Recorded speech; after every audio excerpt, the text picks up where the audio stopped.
అందరూ ముక్తకంఠంగా ముమ్మారు ఓంకారాన్ని గౌనంగా చెప్పండి. అంటే ఒకే గొంతులోంచి వచ్చినట్టు స్వరము ఒకరు వెనక ఒకరు ముందు చెప్పకూడదు. ఆదిలో శబ్దం ఉండెను, ఆ శబ్దము దేవుని యందుండెను, ఆ శబ్దమే దేవుడు చేత ఆ శబ్దంలోంచే సృష్టి అంతా వచ్చింది. మనం ఓంకారం చెప్పేటప్పుడు కుక్కలు నక్కలు అరిచినట్టు చెప్పకూడదు. అందరూ ఒకే స్వరంలోంచి వచ్చినట్టు చెప్పాలి.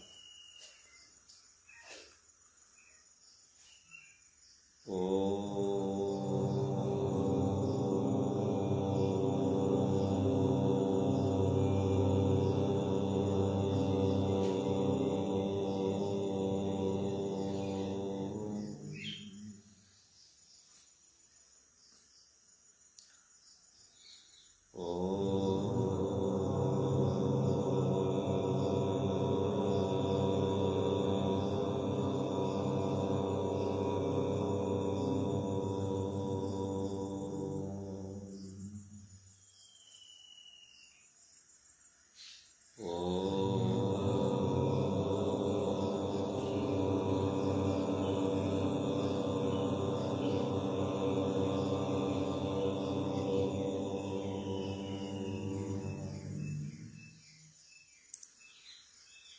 గురుర్బ్రహ్మం గురుర్విష్ణుం గురుర్దేవో మహేశ్వరః గురు సాక్షాత్ పరబ్రహ్మం తస్మై శ్రీ గురవే నమః. పరిశుద్ధాత్మ స్వరూపులకు ఆత్మ సోదరులకు గురుదేవుడు ఏమి పలికిస్తే నేను అది పలుకుతున్నాను. ఆదిలో శబ్దం ఉండెను, ఆ శబ్దము దేవుని యందుండెను, ఆ శబ్దమే దేవుడు అని మనకు వేదాల్లోనూ శాస్త్రాల్లోనూ చెప్పబడింది. అది ఏ ఓంకారం, దాన్నే మూలమంత్రము అంటారు. మూలము అంటే సర్వ జగత్తుకు ఆధారమైనటువంటిది, దాంట్లోంచే శబ్దం వచ్చింది, అది ఏ ఓంకారం. ఆ ఓంకారం అన్నటువంటి విద్యనే మనము చేస్తున్నాము. అది ఏ సిద్ధ విద్య లేక క్రియాయోగము, అజప గాయత్రి, నాదానుసంధానము, కుండలిని యోగము, హంసమంత్రము, సోహం మంత్రము, ప్రణవోపాసన, ప్రాణాయామం, యోగము అనేక పేర్లు పెట్టి పిలుస్తూ ఉంటారు. ఇది మార్పులు చేసి కొంతమంది గురువులు ఏం చేస్తారంటే నేను ఎట్లా చెప్తున్నాను నేను అట్లా చెప్తున్నాను అని చెప్పేసి మోటివేట్ చేసి వాళ్ళ వంక మలుచుకోవడానికి చెప్తూ ఉంటారు. ఇన్ని మంత్రాలు లేవు, మూల మంత్రము అన్నారు. ఈ మూలమంత్రంలోంచి బ్రహ్మ విష్ణు మహేశ్వరులు తన శక్తి అయినటువంటి పరమేశ్వరులోంచి ఒక శక్తి వచ్చిందంటారు. ఆ శక్తి అన్నీ వచ్చి ఈ జగన్నాటకాన్ని ఆడుతున్నాడు పరమేశ్వరుడు. కానీ మాయని ఉపాధిగా తీసుకొని అకార ఒకార మకార ఏతే లోక సంభవ, అకారో బ్రహ్మస్వరూపం, ఒకారో విష్ణుస్వరూపం, అకారం భర్గురూపం, ఏవద ఓంకార సంభవ అన్నారు. చూసారా, మన గురుదేవులు ఎటువంటి విద్య మనకు చెప్పారో ఈ సృష్టి యావత్తు కూడా ఓంకారంలోంచి సంభవించింది అని చెప్తున్నారు ఈ ఉపనిషత్తులు. ఈ శ్లోకంలో ఆ ఓ ఓం పైకి మనం అరిసి ఎందుకు చెప్తున్నామని అంటే ఆంతర్యంగా ఉన్నటువంటి విషయం తెలియదు కాబట్టి బయటికి చెప్పుకోవాల్సి వస్తుంది. ఓంకారాన్ని బయటికి చెప్పకూడదు, అది అందరికీ తెలియదు, అది సృష్టి రహస్యం. కానీ తెలుసుకోవాలి, అది అతి రహస్యం కాబట్టి తెలుసుకోవాలని గౌనంగా మనారులు 7,000,000 మంత్రాలు ఉన్నాయి. 7 కోట్ల మంత్రాలు కూడా ఓం నమ శివాయ, ఓం నమో నారాయణాయ, ఓం నమో భగవతే వాసుదేవాయ అని చెప్పి ప్రతి మంత్రానికి కూడా ఓంకారం చెప్పి మంత్రాన్ని చెప్తారు. కాబట్టి ఇది మూల మంత్రం. ఆ ఓ మనం ఓంకారం పలికేసరికి 3 అక్షరముల కలిగే ఓంకారం పలకడం అవుతుంది. అందుకు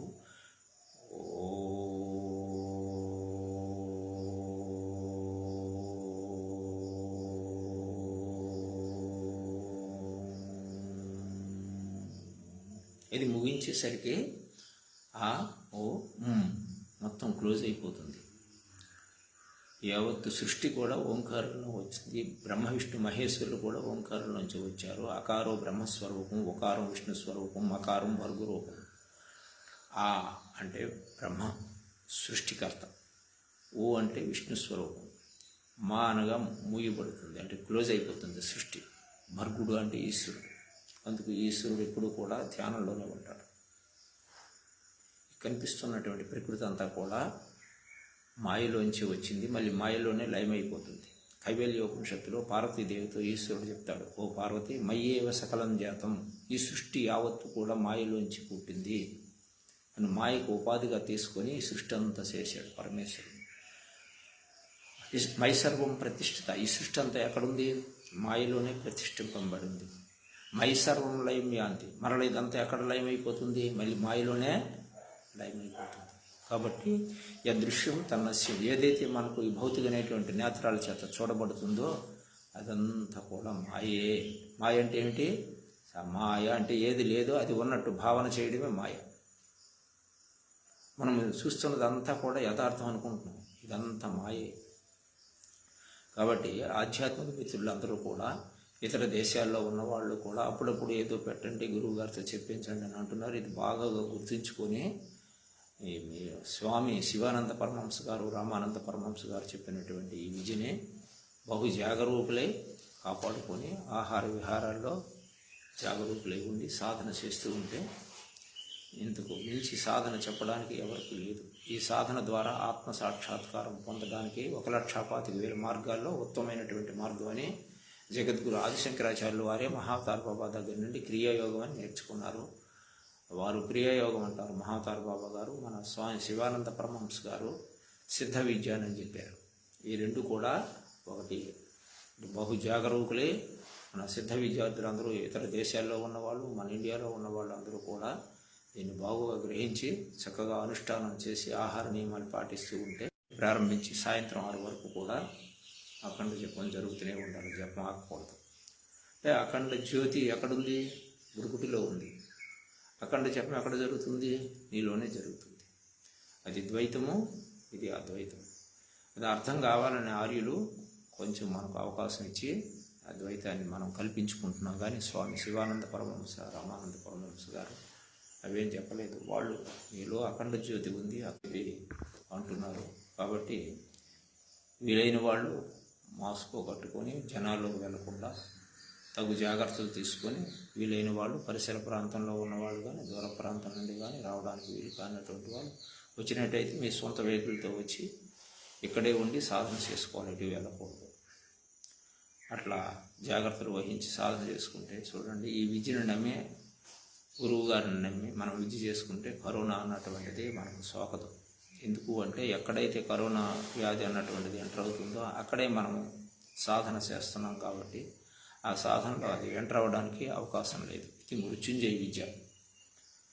విశ్వాసం ఉన్నవాళ్ళు చక్కగా అనుష్ఠానము, ఆయా దేశాల్లో ఉన్నటువంటి వాళ్ళు మీరు ఉన్నటువంటి ప్రాంతంలోనే మీరు చక్కగా అనుష్ఠానం చేసుకుంటే ఈ కరోనా వ్యాధి అన్నటువంటిది సోకడానికి అవకాశం లేదు. ఎందుకు?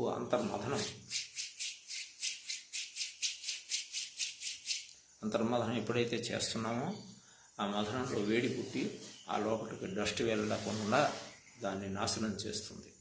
కాబట్టి ఈ విద్య చేసిన వాళ్లకు ఆ వ్యాధి అన్నటువంటిది సోకకూడదు. పొరపాటున మనం ఏంటంటే అశ్రద్ధ చేసి సాధన చేయక సెలవు చేసే పదార్థాలు ఎక్కువ తీసుకొని శరీరాన్ని ఉష్ణం తగ్గిపోతే అది ఎంటర్ అవుతుంది. అంచేత ఈ విద్యన్న వాళ్ళు బహు జాగరూకులై ఎక్కడున్నా సరే సాధన చేసుకుంటే మనకు ఈ వ్యాధి సోకడానికి అవకాశం లేదని మనకు అర్థమవుతుంది. అలాగే మన లోపల ఉన్నటువంటి ఆస్మా పేషెంట్లు, హార్ట్ ప్రాబ్లమ్స్ ఉన్నవాళ్ళు ఎంతోమంది ఈ విద్య వల్ల ముందుకు వచ్చారు, బాగుపడ్డారు. ఈ విశ్వాసం ఉండాలి, గురువు గారి మీద విశ్వాసం ఉండాలి, సాధన మీద కూడా విశ్వాసం ఉండాలి. ఆ రెండు ఉంటే ముందుకు పోతారు. వేవిద్య వేదితవ్యేతు శబ్దబ్రహ్మాది నిష్ణాతుర పరబ్రహ్మాది గచ్చతి అని ఉపనిషత్తుల్లో మహర్షులు చెప్తారు. ఈ సృష్టిలో రెండే 2 విద్యలు తెలుసుకోవలసినవి ఉన్నాయి. వే అంటే 2 విద్యలు. శబ్దబ్రహ్మంచి నిశ్శబ్దంచి, శబ్దబ్రహ్మము నిశ్శబ్దము. శబ్దబ్రహ్మాది నిష్ణాతులు పరబ్రహ్మాది గచ్చతి అని చెప్తారు మహర్షులు ఉపనిషత్తుల్లో. శబ్దబ్రహ్మము యందు ఎవరైతే నిష్ణాతులై ఉంటారో పరబ్రహ్మాది గచ్చతి అంటే పరబ్రహ్మాన్ని పొందుతాడు అని చెప్పారు. ప్రతిమ విద్యలన్నింటినీ కూడా ఒక పక్కకు పెట్టారు. ఈ సృష్టిలో తెలుసుకోవలసినవి 2 విద్యలు ఉన్నాయి. ఒకటి శబ్దబ్రహ్మము, 2 నిశ్శబ్దము. శబ్ద నిశ్శబ్ద బ్రహ్మ ఉచిత అని అంటారు. శబ్దము బ్రహ్మమే, నిశ్శబ్దము బ్రహ్మమే. అయితే శబ్దంలోంచి నిశ్శబ్దం వచ్చిందా, నిశ్శబ్దంలోంచి శబ్దం వచ్చిందా అన్నది ఒక ప్రశ్న. తెగ మనం శబ్దం చేస్తుంటాం. నిశ్శబ్ద బ్రహ్మ ఉచిత అన్నారు, శబ్దాన్ని తీసేశారు కొంత దూరం పోయిన తర్వాత. ఎందుకు అంటే శబ్దంలోంచి నిశ్శబ్దం రాలేదు, నిశ్శబ్దంలోంచి శబ్దం వచ్చింది. ఇది ఎట్లా అంటే విత్తులోంచి చెట్టు వచ్చిందా, చెట్టులోంచి విత్తు వచ్చిందా అన్నది ప్రశ్న. విత్తులోంచి చెట్టు వచ్చింది, చెట్టులోంచి విత్తు రావడం కాదు. విత్తు పరబ్రహ్మం, ఈ సృష్టికి మూలం పరమేశ్వరుడు. ఆయన అవ్యక్తమైనటువంటి వాడు, నిర్గుణ నిరాకారుడు, సర్వశక్తి సంపన్నుడు, అదిలో రూపమైనటువంటి ఉన్నటువంటి ఆ పరమేశ్వరుడు సంకల్పమాత్ర ప్రభు సృష్టి. అంటే తను సంకల్పించి ఏకం అనేకం భవతి, ఏకం సత్తు, పరమేశ్వరుడు ఒక్కడే సద్వస్తువు. బహుధా విప్రావశిష్యంతి, ఆ నిర్గుణ నిరాకారమైనటువంటి పరమేశ్వరుడు ఒక శబ్దం వచ్చింది, అదే ఓంకారం. ఆ విజయనే మనం చేస్తున్నాం. ఆ ఓంకారాన్ని దంత తాలు ఓష్ట జివహ మనం చేస్తున్న సిద్ధ విద్య ద్వారా దంతములు కానీ, దవడలు కానీ, జివహ నాలుగు కానీ ఏవి కదలకుండా చేయాలి. చేసేటప్పుడు అది ఓంకారం అవుతుంది. ఆ ఓంకారాన్ని బయటికి ఉచ్చారణ చేయకూడదు, బయటికి చెప్తే స్వరం ఎంగిలైపోతుంది. కాబట్టి లోపటనే చేయాలి. సకృద్ ఉచ్చరిత మాత్రేన ఊర్ధమున్నామతీతి ఓంకార. ఒకసారి ఊర్ధ్వానికి తీసుకుపోతే దానంతట అదే కఫం కరిగిపోతే వెళ్ళిపోతుంది సహస్రారానికి. ఒకటి శబ్ద బ్రహ్మాది అదే నిశ్శబ్ద శబ్దము బ్రహ్మం అని చెప్తూ నిశ్శబ్ద బ్రహ్మ ఉచిత అన్నారంటే శబ్దాన్ని తీసేసినారు. విత్తు అవ్యక్తము, చెట్టు వ్యక్తం. అలాగే పరమేశ్వరుడు నిర్గుణ నిరాకారుడు, సర్వశక్తి సంపన్నుడు. చెవులు లేక వింటాడు, కాళ్ళు లేక నడుస్తాడు, చేతులు లేక ఇచ్చి పుచ్చుకుంటాడు, కళ్ళు లేక చూస్తాడు. ఆయన సర్వజ్ఞుడు, ఆయనకు సర్వం తెలుసు. కాబట్టి మనం ఏం చేయాలి? శబ్దము ద్వారా నిశ్శబ్దంలోకి లయమైపోవాలి. శబ్దము బ్రహ్మం అని ఎందుకు చెప్పారంటే శబ్దం ద్వారానే నిశ్శబ్దంలోకి వెళ్ళాలి. అందుకు ఈ వేదాలు, శాస్త్రాలు ఇవన్నీ కూడా రచింపబడ్డాయి. ఆ నిర్గుణ నిరాకారమైనటువంటి నిశ్శబ్దమైనటువంటి పరమాత్మతత్వాన్ని తెలుసుకోవాలని అంటే శబ్దం ద్వారా నిశ్శబ్దంలోకి వెళ్ళాలి. స్వరజ్ఞాన ప్రదీపికలో చెప్తారు మహర్షులు, స్వరే వేదాస్తు శాస్త్రాన్ని. స్వరమే వేదాలు, శాస్త్రాలు. స్వరే గాంధర్వమతం, స్వరమే రహస్యమైనటువంటిది, ఉత్తమమైనటువంటిది. స్వరమాత్ర స్వరూపుడు ఈశ్వరుడు. స్వరజ్ఞాన ప్రదీపికలో మహర్షులు చెప్పారు. ఈ స్వర విద్యను ఎవడైతే అభ్యాసం చేస్తాడో వాడు ఈశ్వరుడట. స్వరేసి వేదాస్తు శాస్త్రాన్ని. వేదాలు, శాస్త్రాలు చదువుకుండేవి కాదు, ఈ స్వరంలోంచి వచ్చారు. ఆ వచ్చినటువంటి శబ్దాన్ని ఛందోబద్ధం, శృతి అంటే విన్నారు వాళ్ళు, ధ్యానంలో నుండి వాటిని శృతి అంటే విన్నది అని అర్థం. అదిలో ఆ శబ్దం వచ్చింది. నిర్గుణ నిరాకారమైనటువంటి పరమేశ్వరుని ఏకం అనేకం భవతి, నేను ఒక్కడనే అనేకం కావాలనుకున్నాడట.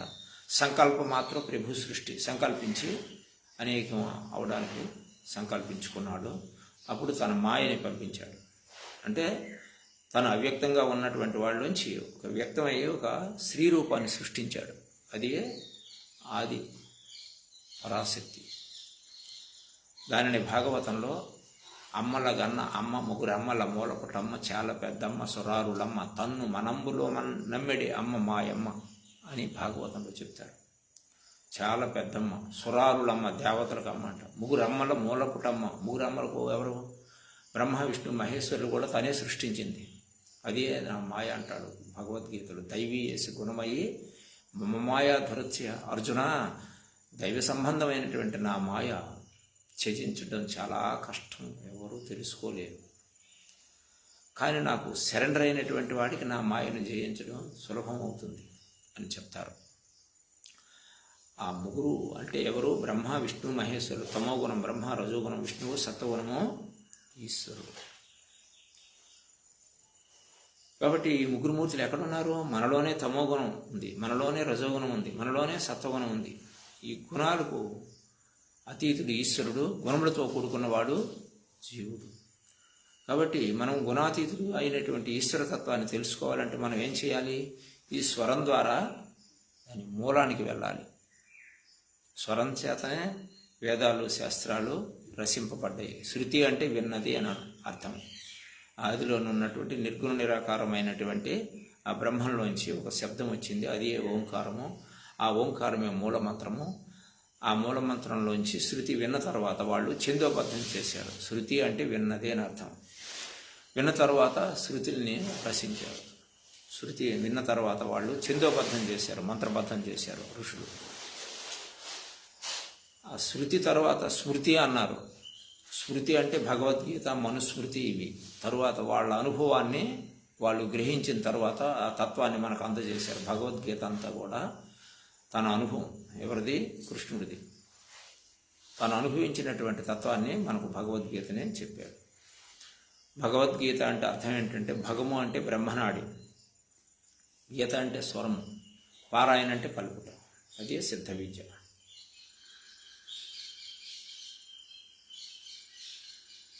ఇది సిద్ధ విద్యార్థులకు మాత్రమే తెలుస్తుంది.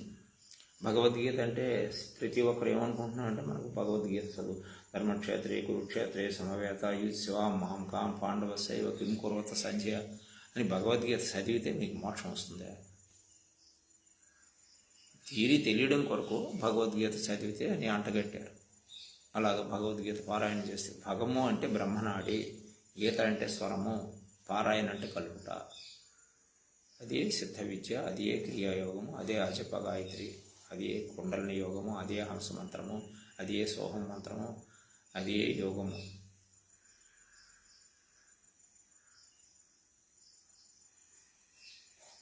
ఆధ్యాత్మిక స్తోత్రులంతా కూడా గ్రహించగలరని ఆశిస్తున్నాను. ఇప్పుడు శబ్దము ఏమవుతుంది? నిశ్శబ్దంలోకి మళ్ళీ లయమైపోతుంది. భగము అంటే అర్థమైంది కదా, బ్రహ్మనాడి, మూలాధార ఆరంభ్య బ్రహ్మరంధ్ర పర్యంతం సుషుమ్నా సూర్య తన్మధ్యే పరమాత్మ వ్యవస్థిత. మంత్రపుష్పంలో చదువుకుంటున్నాం. మరి ఏంటి అర్థమైంది మనకు చెప్పండి? మంత్రపుష్పం అంతా యోగం గురుండే ఉంది. మూలాధారం ఆరంభించి బ్రహ్మరంధ్రం వరకు వచ్చి అక్కడ నుండి దిగువకు వచ్చేసాడు. దిగువకు వచ్చి తను మర్చిపోయాడు. తాను ఎవడో తను తెలవకుండా మాయా ప్రపంచంలో, ఈ మాయాజాలంలో సంచారం చేస్తున్నాడు. ఆ సదాశివుడే శివరూపంలో సంచారం చేస్తున్నాడు. తను తెలవకుండా మరుగుపరిచేసినాడు. అక్కడ నుండి మూలాధారం ఆరంభించి బ్రహ్మరంధ్రం నుండి దిగువకు ఎప్పుడైతే వచ్చాడో స బ్రహ్మ, ఆయనే బ్రహ్మ అంట. స విష్ణు, ఆయనే విష్ణువు అట. స రుద్ర, ఆయనే రుద్రుడట. మంత్రపుష్పం చదువుకోండి. ఎందుకు ఏం చదువుతారు చెప్పండి? సాధన లేనిదే చదివితే ఏమి లాభం? పండితీ ప్రకటన బ్రహ్మోపాసనకు ప్రతిబంధకం అని చెప్పేశారు మహర్షులు. పాండిత్యం వస్తే బాగా మాట్లాడడం వస్తుంది, సాలువాలు కప్పుతారు, సభలకు వెళ్తాడు, సన్మానం చేస్తారు, పైసలు వస్తాయి. దానివల్ల ముక్తి మోక్షం మాత్రం రాదు. ప్రతి సిద్ధ విద్యార్థి కూడా ఒక ఆటం బాంబు. ఈ సిద్ధ విద్య ఎవరైతే స్వీకరించారో ప్రతి ఒక్కరూ కూడా ఒక ఆటం బాంబు లాంటి వారు. అర్థమైంది కదా? బాగా సాధన చేస్తే సృష్టి రహస్యం కూడా తెలియబడుతుంది. మూలాధారం అంటే సహస్రారం, మూలం అంటే మొదలు, ఊర్ధ్వమూలం పైనుంది, అధశేఖం దాని శాఖోపశాఖలు కిందికి వచ్చి, ఆ మూలంలో ఉన్న స్వామి ఏకం అనేకం భవతి, నేను ఒకరినే అనేకం కావాలనుకున్నాడు. కాబట్టి కుమ్మరవాడు మట్టి ముద్దను తీసుకొచ్చి తన సంకల్పం చేత అనేకమైనటువంటి బాండము, కుండ, ముంత, మూకుడు అన్నీ తయారు చేసినట్టుగా నేను అనేకం కావాలని ఆత్మన ఆకాశ సంభూత, ఆత్మగా ఉన్నవాడు, ఏకంగా ఉన్నవాడు, నిర్గుణుడు నిరాకారుడైనటువంటి పరమేశ్వరుడు, ఆకాశము శరీరం బ్రహ్మ, తను ఒక జ్యోతిస్వరూపంగా మారి చిదాకాశాన్ని సృష్టించాడు. ఆకాశాద్ వాయు, ఆకాశం నుంచి వాయువు వచ్చింది. వాయురగ్ని, ఆ వాయువులోంచి అగ్ని వచ్చింది. అగ్నిరాపహ, ఆ అగ్ని ఆపహ అంటే ఇక్కడ నుండి జలం వచ్చింది. ఆపహ పృథివీ, భూమి వచ్చింది. ఎన్నయ్యాడు? పంచభూతాలు సృష్టించాడు. తన ఆత్మస్వరూపుడై ఉన్నాడు. నిర్గుణ నిరాకారుడైనటువంటి ఆ పరమేశ్వరుడు ఏకము, నేను ఒక్కడనే అనేకం కావాలని సంకల్పించాడు కదా. కుమ్మరివాడు ఎలాగైతే మట్టి ముద్దను తీసుకొచ్చి బాండము, ముంత, మూకుడు అనేకం తయారు చేస్తాడు. అట్లాగే పంచభూతాలు క్రియేట్ చేశాడు. ఆ పంచభూతాల ద్వారా ఈ పంచభూతాలు మన లోపల ఉన్నాయి, మన బయట కూడా ఉన్నాయి. అందుచేత మనం ఎక్కడి నుండి వచ్చినాము? ఆత్మ నుంచి వచ్చాము. ఆత్మన ప్రాణోపసాయితే, ప్రాణం అగ్ని, అగ్ని ఈశ్వర. ఆత్మ నుంచి ప్రాణం వచ్చింది, ప్రాణం అగ్ని స్వరూపము. ఆ అగ్ని ఈశ్వరుడు. మనం ఇంతవరకు ఎవరిని ఆరాధన చేశాము? ఈశ్వరుణ్ణే ఆరాధన చేశాము. ప్రాణం అన్నటువంటిది ఆత్మ నుంచి వచ్చింది. మరలా ఈ ప్రాణాన్ని ఆత్మలోనికి లయం చేయాలి. ఇప్పుడు భూతత్వంలో మనం ఉన్నాం. భూతత్వంలోంచి జలతత్వం, జలతత్వంలోంచి వాయుతత్వం, అగ్నితత్వం, అగ్నితత్వంలోంచి వాయుతత్వం, వాయుతత్వంలోంచి ఆకాశతత్వం, ఆకాశతత్వంలోంచి ఆవరకు వెళితే వాడే ఈశ్వరుడు. ఇప్పుడు ఎక్కడి నుండి వచ్చావో, ఎచ్చటి నుండి వచ్చితివో అచ్చటికి ఏగుట ప్రాణికోటికి నైజుగా అంటారు మహర్షులు. జీవుడు ఎక్కడి నుండి వచ్చాడో అక్కడ పోతాడు. ప్రతి ఒక్కడు కూడా ఇక్కడ ఉండేదానికి లేదు. శతాయుర్భవన్ అన్నారు, కానీ ఎవడు కూడా నిండా 100 ఏళ్ళు ఉండేదానికి లేదు. ఈ ఉన్న కాలంలో కూడా అనేక రోగాలు, రుగ్మతులు, అనేక బాధలు, ఈతుడి బాధలకు గురైపోతున్నాడు. ఎందుకు? లాలచి లేక, జ్ఞానం లేక, దైవ సంబంధమైనటువంటి జ్ఞానం లేక. ఈ జ్ఞానాలన్నీ కూడా ఉంటాయి. మనకు ఏ జ్ఞానము? పట్టుకూటి విద్యల కొరకు అనేకమంది చదువుకుంటారు. ఐఏఎస్, ఎంఎస్, ఎంఏ, బిఎస్ అనేవి చదువుకుంటారు. ఇవన్నీ 4 మెతుకుల కొరకు పట్టుకూటి విద్యలు. ఐఏఎస్ ఇండియాలో పెద్ద చదువు అంటారు. ఐఏఎస్ అంటే ఇండియన్ అడ్మినిస్ట్రేషన్ సర్వీస్ అంటారు. ఇంద్రియాలు అడ్మిట్ చేయగల వాడు అయ్యే పని కాదు. అందుచేత అవన్నీ పొట్టకూటి విద్యలు, 4 మెతుకుల కొరకు. పెద్ద చదువులు చదివితే పెద్ద ఆఫీసర్ అవుతాడు. ఇంటి నిండా వస్తువులు, వాహనాలు ఉంటాయి. కంటి నిండా నిద్ర, పొట్ట నిండా తిండి ఉంటే అయిపోయింది జీవిత రహస్యం కాదు.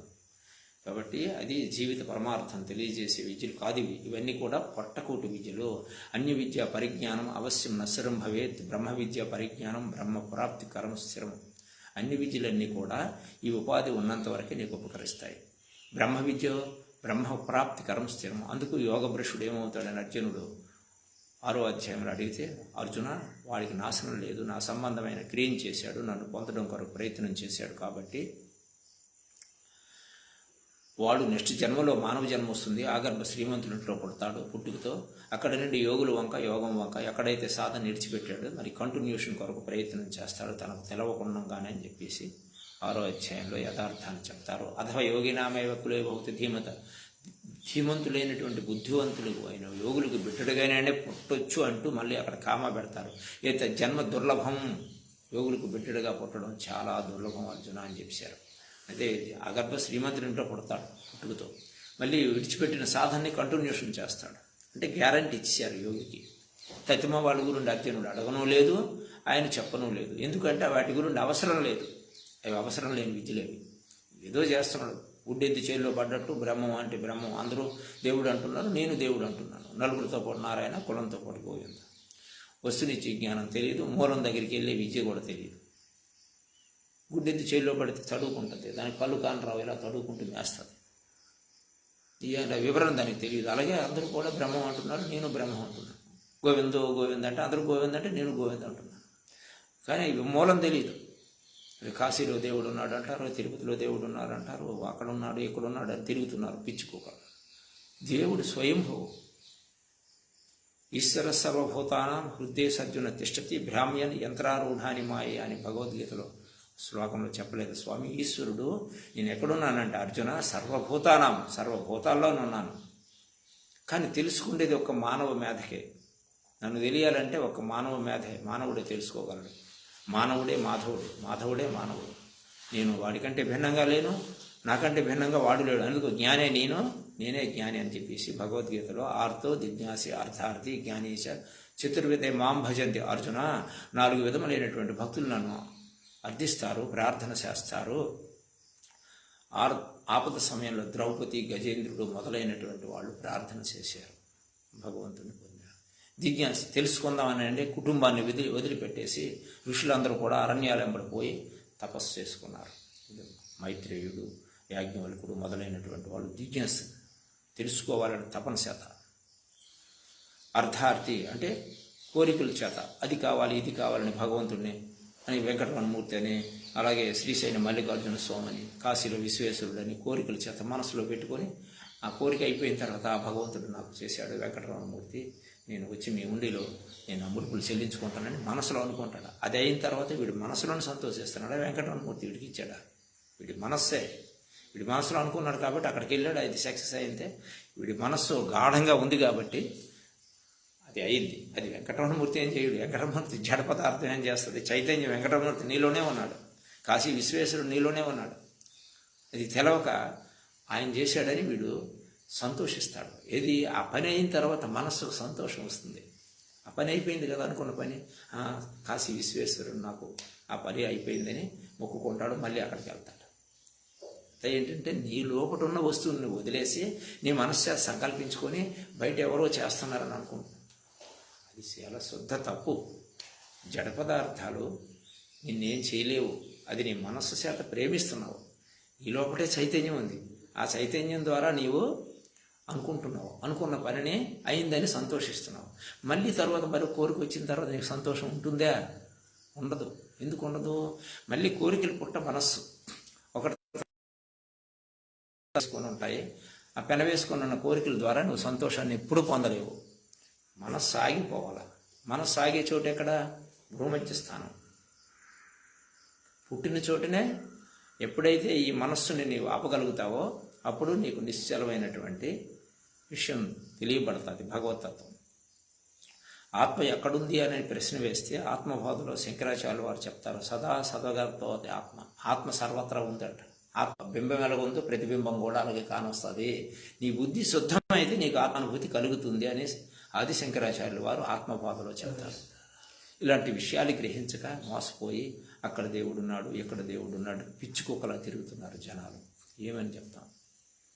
శాంతాకారం భుజగశయనం పద్మనాభం సురేశం గగన సదృశ్యం మేఘవర్ణం శుభాంగం లక్ష్మీకాంతం కమలనయనం యోగి హృద్యానగమ్యం వందే భవవైహరం సర్వలోకైకనాథం అని శ్లోకం చెప్తున్నాం.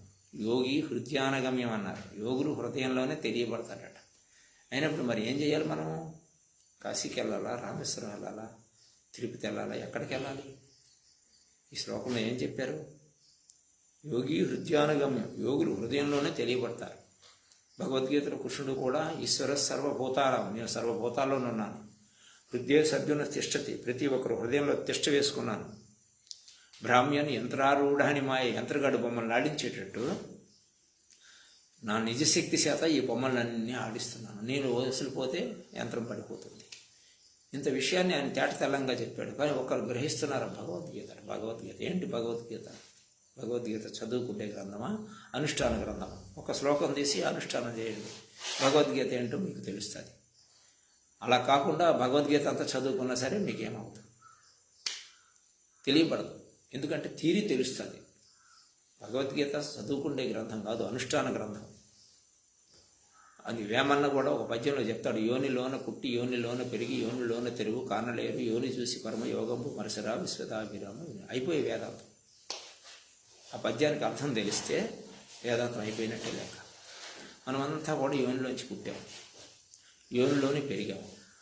యోనులేని తెరువు కానలేరు యోని చూసి పరమ యోగంపు మరసరా. బాహ్యం అనేటువంటి అర్థం ఏంటంటే ఒక మాతృమూర్తి యోనిలోంచి వచ్చాం. ఆయన తేటతెల్లంగా ఇటు ప్రకృతిని అటు పరమాత్మని జోడించి కంపారిజన్ చేసి చెప్తాడు అవధూత. వేమన చెప్పిందే వేదాంతం కాదనేవాడు గాడిదని చెలోక్తిగా ఒక నానుడు ఉంది. అంతటి గొప్పగా కఠినంగా చెప్తాడు. అందరినీ ఖండనమండన చేసి పారేస్తాడు. ఈ శ్లోకానికి, ఈ పద్యానికి అర్థం తెలిస్తే వేదాంతం అయిపోయినట్టు లెక్క. యోని అంటే మనం ఒక మాతృమూర్తి గర్భంలోంచి ఆకాశం మీద నుండి ఎవడు ఊడిపడలేదు. యా మాత పునః భార్య, మళ్ళీ రెండోసారి శివుడు మాయలో పడుతున్నాడు.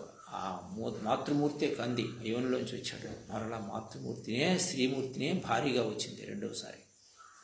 ఆ శ్రీమూర్తి యోనిలోన తెరువు కానలేరు, తెరువు కానలేక మళ్ళీ ఆ శ్రీమూర్తినే భారీగా పట్టుకుంటున్నాడు. యోని చూసి పరమ యోగము మరసరా. చూసారా, సృష్టి ఆ మహారహస్యాన్ని మర్చిపోయాడని చెప్పి చెప్తున్నారు వేమన్న గారు. ఈయనన్నీ అనుభవించి చెప్పినటువంటి విషయాలు స్వానుభూతంతే. ఆ మాత పునః భార్య, ఎవరైతే నేను కందో ఆ మాతృమూర్తి, ఆ మాతృమూర్తి రెండవసారి భార్యగా వచ్చి పునః భార్య, తృతీయం పునః పుత్రిక, మూడవసారి ఎలాగొచ్చింది? పుత్రికగా వచ్చింది. చూడు ఆ జగన్నాటకం ఎలాగ ఆడుతున్నాడు. మొదట తల్లి ఆ శ్రీమూర్తియే, రెండవసారి భార్య, మూడవసారి పుత్రిక. ఎట్లా ఆడుతున్నారు నాటకాన్ని. ఈ నాటకం ఎవరో తెలుస్తుంది? మనసు నిలపకున్నా మరి ముక్తి లేదురా అని అన్నాడు వేమన్న. మనసు నిలబెడితే ఈ పర్యవసానము, ఈ పద్యానికి అర్థం, లోపలికి వెళ్ళడం ఇవన్నీ జరుగుతాయి. అంతేగాని తెగ వేమన పద్యాలు చెప్పుకున్నాం, భగవద్గీత చెప్పాము, ఉపనిషత్తులు చెప్పాము, భాగవతం చదువుకుంటే ఏంటి అర్థం అవుతుంది చెప్పండి? From the point of the centre with in the mind of the God. భగవంతుడు అన్నవాడు ఈ మైండ్లో ఉన్నాడు. ఈ సర్వజ్ఞత్వం మనలోనే ఉంది. అది తెలియాలని అంటే యోనిలోకి వెళ్ళాలి. యోని అంటే బ్రహ్మనాడి. ఆయన చెప్పింది అర్థం ఏంటంటే బాహ్యం అర్థం అందరికీ తెలుసు. లక్ష్యార్థం ఏంటంటే యోని అంటే బ్రహ్మనాడి అని అర్థం. మూలాధార ఆరంభ్య బ్రహ్మ. ఇది యోని అంటే మనస్సు పుట్టిన చోటు. మనస్సు ఎక్కడ పుట్టింది? ఇక్కడ పుట్టింది. అక్కడ పుట్టి కంటితో చూస్తున్నావు, చెవితో వింటున్నావు, ముక్కుతో వాసన చూస్తున్నావు, జీవతో రుచులు తెలుసుకుంటున్నావు. నేను కానీ ఈ దేహాన్ని నేను అంటున్నాను, నా దేహము అంటున్నాను. అంటే నా చెయ్యి అంటున్నావు. చెయ్యి నీవా? నా దేహం అంటున్నావు. హుయి తీసి నీవు ఎవడవి? ఇంత క్షుణ్ణంగా వేదాంతం ఉంది. మనిషి మృగమా? నా దేహం అన్నావు. నా లుంగి, నా చెవి, నా పోను, నేనెవడిని? నువ్వెవడవు నీకో తెలియదు. సంచారం చేస్తున్నావు ఇక్కడ. ఎక్కడి నుండి వచ్చావో, ఎచ్చటి నుండి వచ్చితేవో అచ్చటి కేకుటి ప్రాణికోటికి నైజమన్నారు. చనిపోయిన తర్వాత మళ్ళీ మూలంలోకి వెళ్ళిపోతాడు. మూలం నుండి వచ్చాడు, మూలం సంగతి ఇప్పుడు తెలియాలి. ఇప్పుడు తెలవకపోతే తర్వాత తెలవదు. పునరపి జననం, పునరపి విషశక్తిలు. అది పుట్టడము సావటం, పుట్టడము సావటం. ఇప్పుడు అమృత సర్కిల్లోకి వెళ్ళాలి. నీకు అమృత సర్కిల్ కావాలంటే మార్పిడి చేసుకోవాలి. ఇదంతా విష సర్కిల్. ప్రకృతి అంతా విష సర్కిలే. పుడుతుంది, వృద్ధి చెందుతుంది, మరలా లయమైపోతుంది. కాబట్టి విష సర్కిల్ కాకుండా అమృత సర్కిల్లోని ప్రయాణం చేయాలి. యోని అంటే బ్రహ్మనాడి. ఆ బ్రహ్మనాడిలోంచి మనసు పుట్టింది. ఆ పుట్టిన మనస్సు ప్రకృతిని ప్రేమించింది. ఈ ప్రకృతిని చూసి పరమాత్మను మర్చిపోయాం అని దాని అంతరార్థం. అది ఆయన చెప్పింది. అంతేగాని ఇదే కాదు. ఇది బయట ఇది వ్యక్తం చేశాడు. అంటే ప్రకృతిని కంపారిజన్ చేసి పరమాత్మ తత్వాన్ని తీసుకెళ్ళాడు. ఆయన యొక్క చెప్పిన పద్యం చాలు, ఇతను ఒక్కడూ చేయడు. అందుకు అన్నారు, మనుష్యానాం సహస్రేషు కచ్చిత్ సిద్ధయే యథతానామపి సిద్ధానాం కచ్చిన్నాం తత వేలాది వేలలో ఒకనొకడు నా కొరకు, వేలాది వేలలో ఒకనొకడు నా కొరకు ప్రయత్నం చేస్తాడు అర్జున.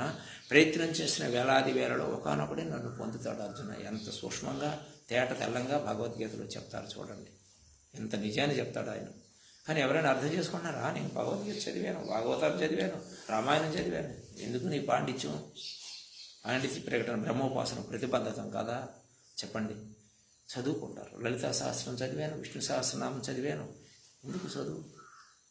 చదువు శాస్త్రములేల చిత్తము నిలిపితే నిజ పదవి దొరకును. మదగజము వలె పలు విధంబులు మనసు చెదరిన వానికి ఎప్పుడు కుదురునా యోగంబు వినరన్న. వైరాగ్యముంచి బుధుల చెంతను జారవలనన్న. దర్పణము గనుగొని పదిలముగ సాధించవలనన్న అని తారక వృక్షాల్లో తత్వంలో చెప్తారు. వైరాగ్యం ఉండాలి, బుధుడి దగ్గరికి వెళ్ళాలి, వంగి వందనం చెయ్యాలి, వెళ్ళి వాళ్ళ పంచులో చేరి నేర్చుకోవాలి. బ్రహ్మ విద్యది సిస్టంలో పెట్టానండి, నేను యోగం నేర్చుకున్నానండి, ఆ స్వామి చెప్పాడండి, ఈ స్వామి చెప్పాడండి. దీనికి ఏమైనా అర్థం ఉందో చెప్పండి? మృత్యుంజయ గురుండి నీ లైఫ్ రహస్యం గురించి తెలుసుకోవడానికి నీవు గురువుకు ఎంత సేవ చేయాలి, ఎంతగా అర్థించాలి. అట్లాంటి గురువులు లేరు, అట్లాంటి శిష్యులు లేరు. ఈరోజు అంతా కూడా ఏదో అట్రాక్షన్. నేను గురువు ఏదో అక్కడిది ఇక్కడ కూడబెట్టుకొని 4 మాటలు మానాటోళ్ళు చెప్తుంటాం. మీలాంటి వాళ్ళు తెలవక వస్తుంటారు. అక్కడ కుక్కల్లా తిరిగి, పిచ్చి కుక్కల్లాగా అక్కడికి ఇక్కడ తిరిగి. ఆయనకు గురువుకు తెలవదు, శిష్యుడికి తెలవదు. గురువుకు తెలవని విద్య శిష్యుడికి ఏం తెలుస్తుంది? అందుకు మా గురుదేవుడు రామానంద పరమహంస గారు మరి ఎవరైనా వేదాంతం చెప్పేటప్పుడు ఎంతకాలం ఏకాంతానికి పోయి తపస్సు చేశాడని అడగండిరా అని అన్నారు స్వామి రామానంద పరమహంస గారు.